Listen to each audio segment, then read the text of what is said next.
Okay, good afternoon, everybody. Thank you all for coming. So last night, reports came out that President Trump is preparing to sign an executive order to abolish the Department of Education. Now, of course, the White House has tried to start walking it back. But let's be honest. There is no secret that they're aiming to abolish the Department of Education. They said so. Here's what Donald Trump said last month. Quote, "I'd like it to be closed immediately." So they're not backing off. We'll just, they're erratic as usual, but this is part of his campaign. It's part of what McMahon stood for, and we believe that they're trying to make it happen. This would be, if it happens, one of the most destructive and devastating steps that Donald Trump has ever taken.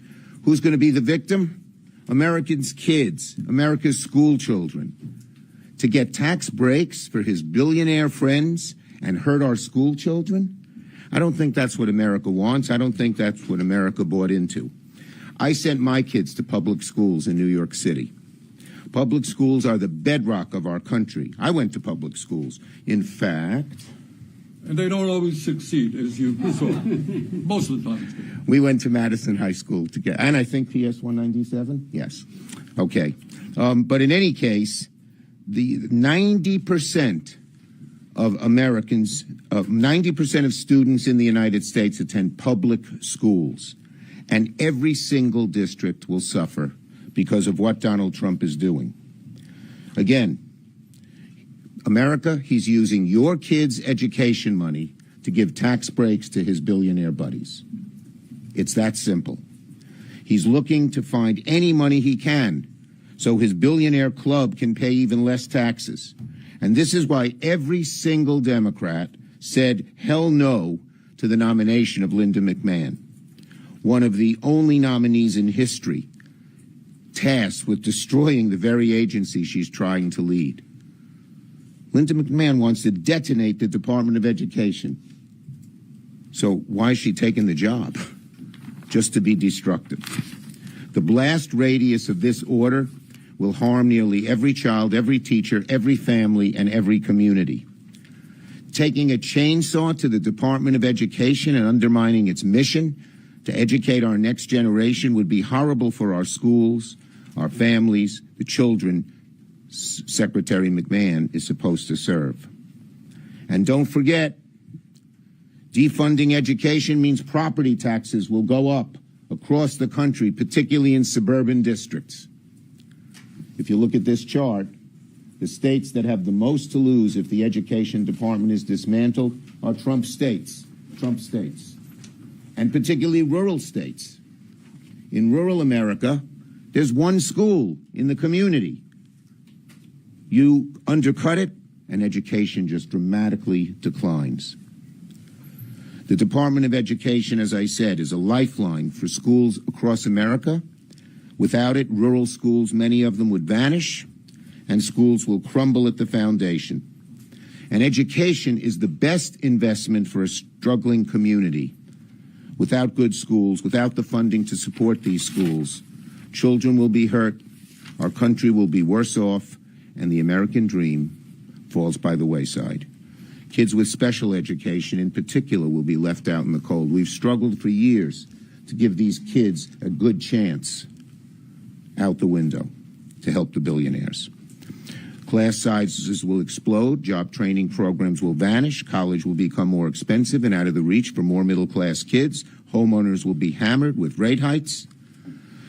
So you look across the board, they're just going at it with the Elon Musk chainsaw blowtorch approach. If the Republicans want to work together with us on real education reform, we'll be the first in line to do it. If there's things that are wasteful, show us what they are. But don't use the chainsaw to just eliminate the Department of Education and public education because you're gambling with our kids' future. Democrats will fight this awful decision every step of the way. Senator Sanders. Thank you very much. Thank you, Chuck. Elon Musk, the wealthiest person on Earth, at the behest of President Trump, is now on the warpath against the working families of our country. Saving money by dismantling the Department of Education, which, by the way, is illegal and unconstitutional, so that the billionaire class can receive huge tax breaks, is terrible public policy and morally reprehensible. Mr. Musk, who is worth some $400 billion, and his fellow billionaires do not have to worry about the quality of public education because they send their kids and grandchildren to fancy private schools. So what happens to public education is not of great concern to them. But for the working class of this country, high-quality public education is an imperative if their kids are going to do well in life. And the cutting of funding for 26 million low-income and working-class students, many of whom are in rural states like Vermont, will be a disaster. Mr. Musk and his fellow billionaires don't have to worry about the high cost of college because they can afford to get their kids into any college they want. But that is not the case for the 7 million working-class families who depend on Pell Grants to get a higher education. Years ago, parents who had disabilities had no decent option as to how to do well by their kids. We have made progress in that area over the years. But if Mr. Musk gets his way, 7.5 million kids with disabilities may be unable to receive the services they need in a high-quality public education. What happens to those children? What happens to those families if those services are cut? The department also enforces our federal civil rights laws to ensure all kids can get a decent education no matter what their race, creed, color, or gender may be. And let's be clear, if the federal government ceases to fund the educational needs of working class communities, that will mean higher local and state taxes to fill the void. In other words, shutting down the Department of Education would be a disaster for low-income and working-class families in every state of our country. Do we need to make the Department of Education more efficient? I believe we do. Do we need to destroy it and wreak havoc for working-class families across this country? Absolutely not. And let me conclude by simply saying this. We are the wealthiest country in the history of the world. We should have the best educational system in the world. Among other reforms that we need to introduce is we need to attract the best and the brightest into teaching. Minimum salary should be $60,000 a year. We need to greatly strengthen childcare, after-school summer programs. We need to invest in the mental health of our kids. We need to fully fund the Individuals with Disabilities in Education Act. Bottom line, our job is to protect low-income and working-class kids all over this country. It is not to give huge tax breaks to the billionaire class and the oligarchs. The American people must stand up and tell Trump and Musk, we must not dismantle the Department of Education. Thank you. Thank you, Bernie. Senator Murray, former chair of the Health Committee, now ranking member of Appropriations. Thank you very much. Well, let's be clear. We may not know when, but we absolutely do know Trump is preparing to ask the Department of Education to slam every door they can in the face of our students. And let's not pretend for one single second we think he's serious about doing so while following the law, because the very premise of his plan, shuttering the Department of Education, fundamentally goes against the bipartisan laws we have passed, established, and funded. And it goes against a very basic principle in this country. We put our kids first. We do everything we can to set them up for success, that our future depends on whether our kids get the support they need to grow and thrive. And it doesn't take a former teacher to tell you how obliterating the Department of Education hurts students. I think even a preschooler could tell you this is a terrible, terrible idea. Trump and Elon Musk want to do to the Department of Education what they did to USAID. They don't care what they can legally do. They will act first and not care about the consequences. Trump's move to dismantle the Department of Education, fire the people who keep it running, and terminate funding will mean fewer teachers at our public schools. It will mean students stuck with outdated technology. It will mean less access to special education for students with disabilities, and states and schools will have to pick up the cost. It will mean no enforcement of basic education standards and no data helping us know what is working and what is not working. It will also mean more barriers keeping students out of higher education, fewer career training opportunities, fewer watchdogs protecting our students from predatory for-profit colleges and predatory student lenders, and from discrimination, harassment, and sexual assault on campus. That is all just the reality. Get ready for the disinformation now, because you can bet when they realize how painful and unpopular this is, they're going to try and pretend everything is roses. They will say, oh, this won't go away. Oh, we'll just move this somewhere else, as if we haven't already seen how they operate, with as much chaos and pain and damage as they can inflict. We know that playbook. We are seeing it everywhere. And as we saw from Trump last time, just because a program won't disappear doesn't mean it will still work. In Trump's first term, he didn't abolish public student loan forgiveness. That's also written in federal law. But he broke it so badly as he possibly could, to the point where 99% of applications were rejected. So how is that functionally any different?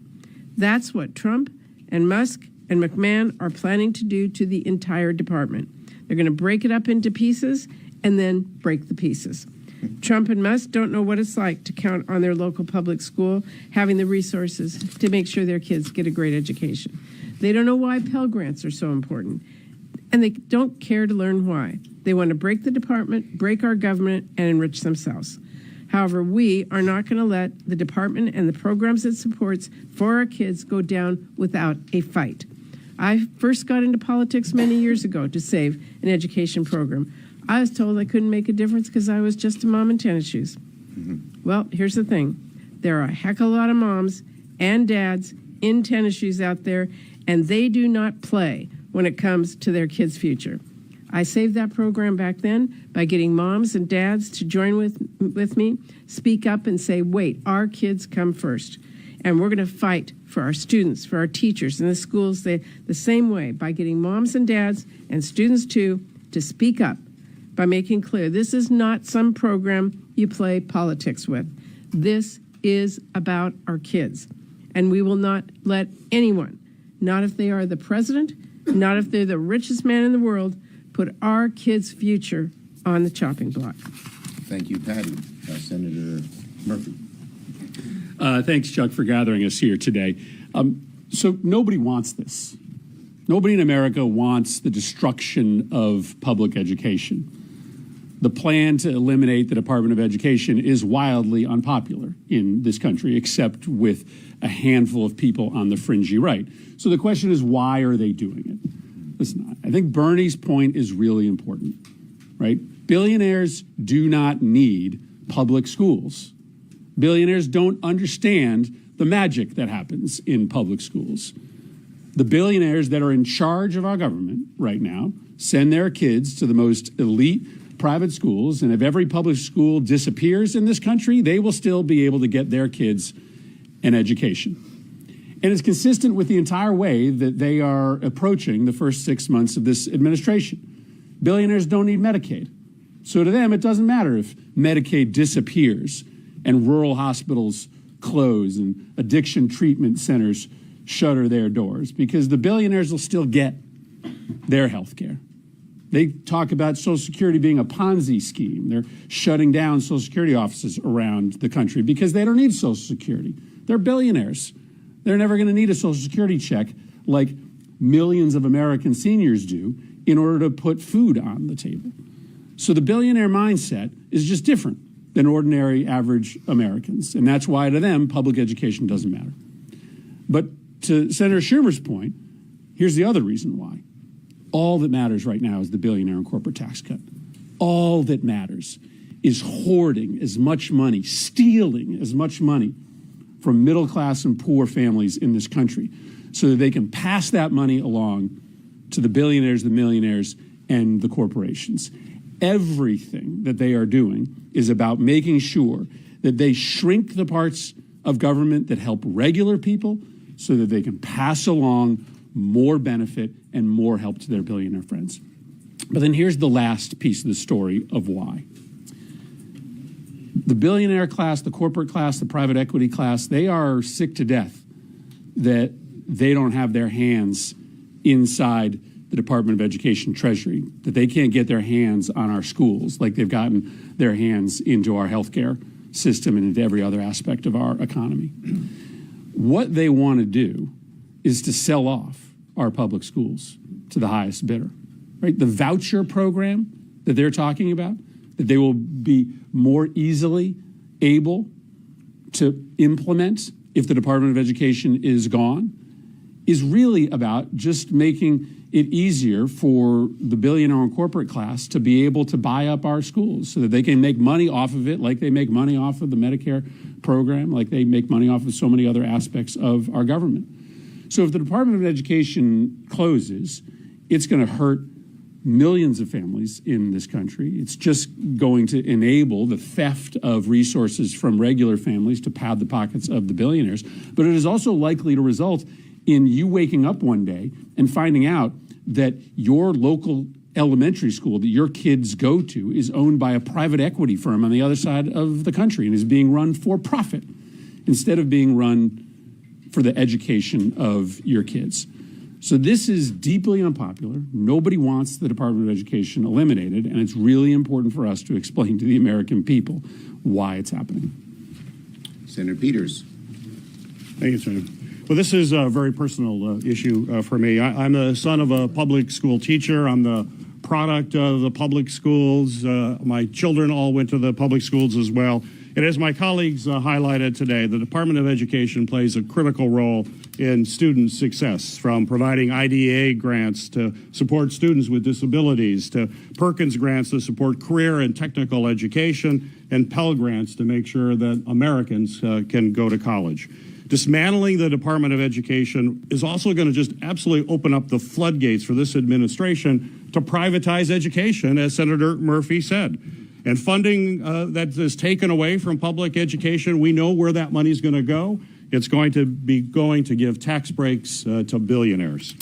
Newly appointed Secretary McMahon and Republicans in the past have tried to sell some of this program as school choice, but it's basically a voucher program, as Senator Murphy mentioned, which gives private schools private schools will then have the ability to handpick students and close their doors to everybody else.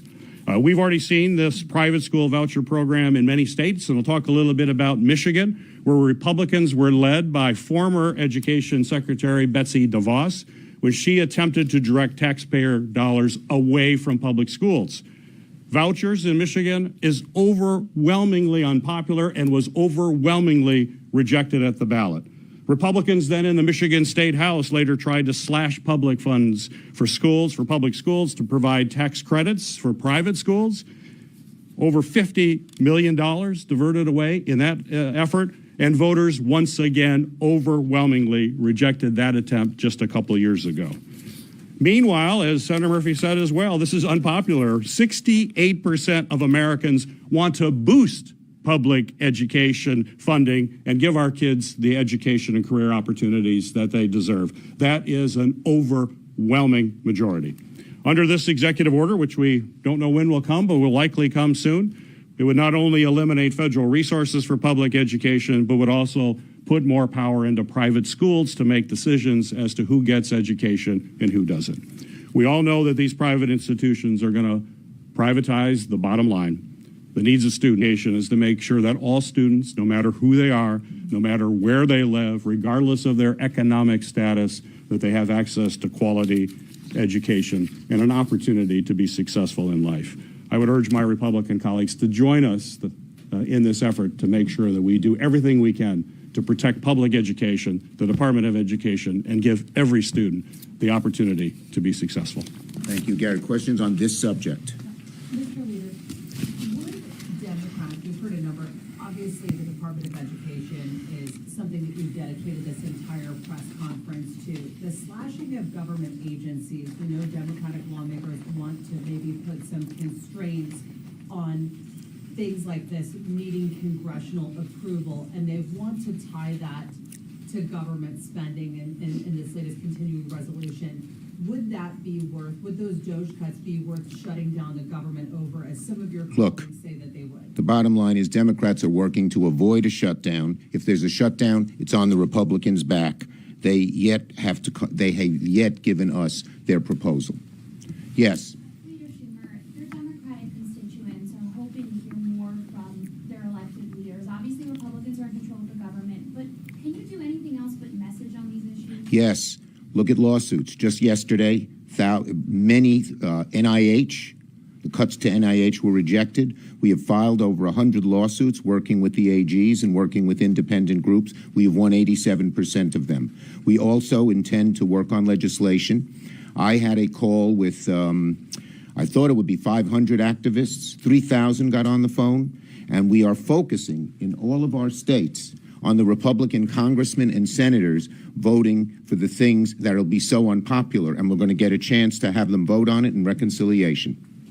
Yes. Have you heard any concerns from constituents about how these cuts could impact other programs like school lunches, Head Start? Yeah, people, if you use this blowtorch to the Department of Education and eliminate it, kids are going to go hungry.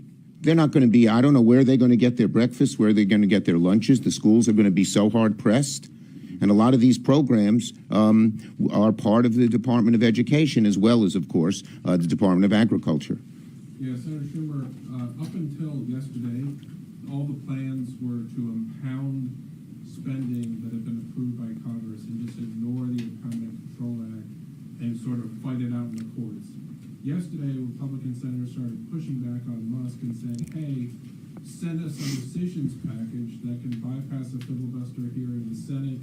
Wondering if you think that that is the appropriate way for them to actually try to cut spending, and are you looking forward to those votes? Look, first, we're having many ways to get votes, including reconciliation. Second, these programs are so what the Trump has proposed, whether it's tariffs or Social Security or Medicaid or tax breaks for billionaires, is so unpopular with the American people that the Republicans are ducking and trying to bob and weave and say, well, maybe we're for it, maybe we're not, maybe do it this way, maybe do it that way. Just the classic example. Don't have a town hall meeting, the Republican leaders told the Republican congressmen, because they're so unpopular. Day by day, the Trump-Musk DOGE program becomes more and more unpopular with the American people. The more they see it, the less they like it. Thank you.